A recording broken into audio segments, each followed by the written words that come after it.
Halo, selamat datang kembali di sini.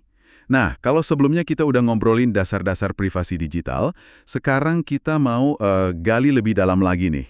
Fokusnya ke bagian kedua dari materi, privasi online dan perlindungan data. Kita bakal bahas soal cara jaga anonimitas, terus perdebatan seru soal enkripsi, sama langkah praktis melindungi diri. Betul, tujuannya biar kita semua lebih paham dan pastinya lebih aman waktu online ya. Oke, siap. Langsung aja deh. Kita kan tahu ya, kalau semua yang kita lakukan online itu pasti ninggalin jejak ya. Iya pasti. Mulai dari alamat IP, terus ada lagi istilahnya sidik jari browser. Wah ini katanya bisa unik banget ya, sampai bisa ngenalin kita gitu. Iya betul sekali, itu kombinasi dari banyak hal. Settingan browser, plugin yang dipakai, resolusi layar, bahkan jenis huruf di komputer kita. Agak serem sih kalau dipikir. Nah itu dia. Terus gimana caranya biar nggak terlalu gampang ditandai gitu? Biar lebih anonim lah istilahnya. Ya, anonim total itu susah ya, tapi ada alat bantu. Salah satu yang paling terkenal itu Tor di Onion Router. Oh, Tor. Sering denger tuh, yang konsepnya kayak bawang gitu kan, pesannya dibungkus berlapis-lapis. Persis. Jadi, bayangin pesan Anda dibungkus enkripsi berlapis, terus dilempar lewat beberapa komputer relay acak di seluruh dunia. Jadinya susah banget melacak asalnya dari mana, tujuannya kemana. Wah, keren juga ya. Kayak gupas bawang beneran. Pakainya gampang nggak tuh? Cara paling gampang ya pakai Tor browser.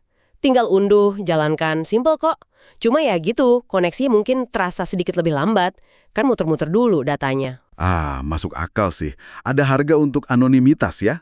Betul, tapi tingkat anonimitasnya jauh lebih tinggi.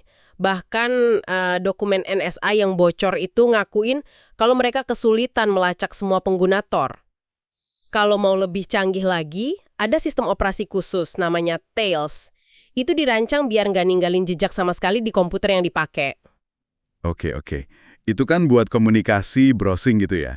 Nah, kalau soal transaksi, jejak uang kan seringnya lebih gampang diikuti. Ada cara biar mirip-mirip pakai uang tunai gitu, lebih anonim? Ada sih upaya ke arah sana. Contoh paling populer ya Bitcoin dan mata uang kripto lainnya. Idenya memang mencoba meniru anonimitas uang tunai, tapi di dunia digital. Gimana caranya? Semua transaksi itu dicatat permanen di blockchain. Itu kayak buku besar publik, semua bisa lihat. Loh, kalau semua bisa lihat, anonimnya di mana? Nah, identitas aslinya disamarkan, pakai alamat kriptografis yang panjang dan acak itu. Jadi lebih kayak pakai nama samaran atau pseudonim, bukan anonim total. Ah, oke. Jadi pseudonim ya, bukan anonim murni. Transaksinya tetap tercatat, cuman nama aslinya nggak langsung kelihatan. Tepat sekali. Dan ini penting banget buat diingat. Sifat pseudonim ini sering disalahgunakan buat aktivitas ilegal. Lagi pula, kalau penggunanya nggak hati-hati, misalnya nyambungin alamat Bitcoin-nya ke identitas asli di platform lain, ya bisa ketahuan juga. Jadi, bukan jaminan anonimitas penuh. Oke. Jadi tetap harus hati-hati ya. Sekarang kita pindah ke topik panas lainnya nih. Enkripsi. Di satu sisi kan bagus banget buat privasi, buat lindungi data kita. Tapi ada kekhawatiran juga kalau ini malah bantu penjahat nyembunyiin komunikasi mereka kan? Iya, itu dia perdebatannya. Makanya ada dorongan buat bikin semacam pintu belakang atau backdoor.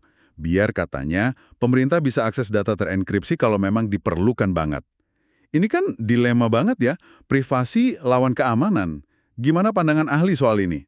Wah, ini perdebatan yang rumit banget dan belum ada ujungnya. Tapi mayoritas ahli keamanan siber dan kriptografi itu menentang keras ide backdoor.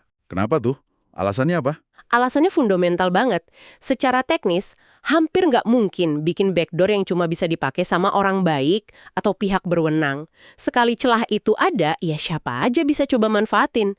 Termasuk peretas, negara lain, ya siapa aja yang niat jahat.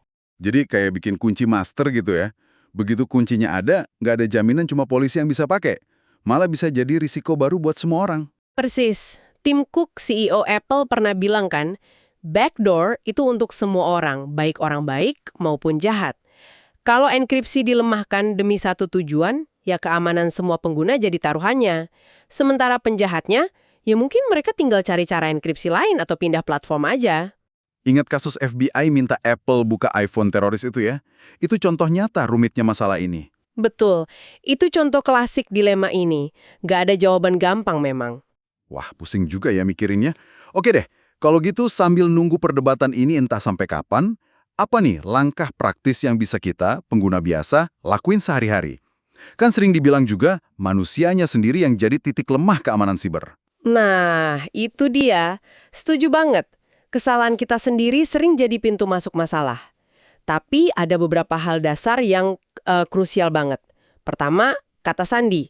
Harus kuat dan unik untuk tiap akun. Jangan pernah pakai satu sandi buat semua. Oh iya, itu sering banget kejadian. Kalau satu jebol, yang lain ikut kena ya.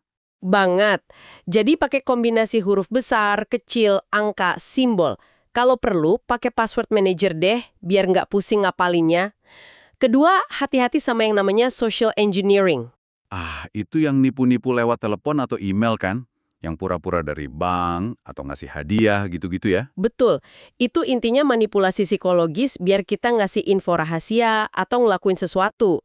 Jadi harus skeptis sama email, telepon, atau pesan aneh yang minta data pribadi atau maksa kita buru-buru bertindak. Apalagi kalau ceritanya krisis atau terlalu bagus buat jadi kenyataan. Jangan asal klik link atau buka lampiran juga ya. Iya, jangan.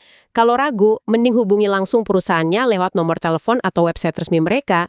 Jangan pakai kontak dari email atau telepon mencurigakan itu. Ketiga, soal media sosial. Bijaklah berbagi, jangan oversharing. Maksudnya jangan terlalu banyak umbar info pribadi gitu ya. Iya, atur setelan privasi biar cuma teman dekat yang bisa lihat. Hindari posting alamat rumah, nomor telepon, apalagi rencana liburan detail. Jangan terima permintaan teman dari orang asing juga kali ya. Nah, itu juga penting. Pikir 2 kali sebelum nambahin orang nggak dikenal. Oke, sip. Jadi kalau dirangkum nih ya, ada alat kayak Tor buat ningkatin anonimitas walau ada batasnya. Terus soal enkripsi, perdebatannya kompleks banget antara privasi dan keamanan. Dan yang paling bisa kita kontrol ya kebiasaan kita sendiri. Kata sandi kuat, unik, waspada sama penipuan, terus bijak main media sosial. Gitu ya? Tepat sekali. Dan ingat ya, jaga privasi dan keamanan digital itu bukan kerjaan sekali jadi. Ini proses berkelanjutan. Mesti terus belajar dan waspada. Oke. Nah, sebagai penutup nih, mungkin ada satu pertanyaan buat Anda renungkan sendiri di rumah. Di tengah semua kenyamanan dan koneksi yang ditawarkan dunia digital ini,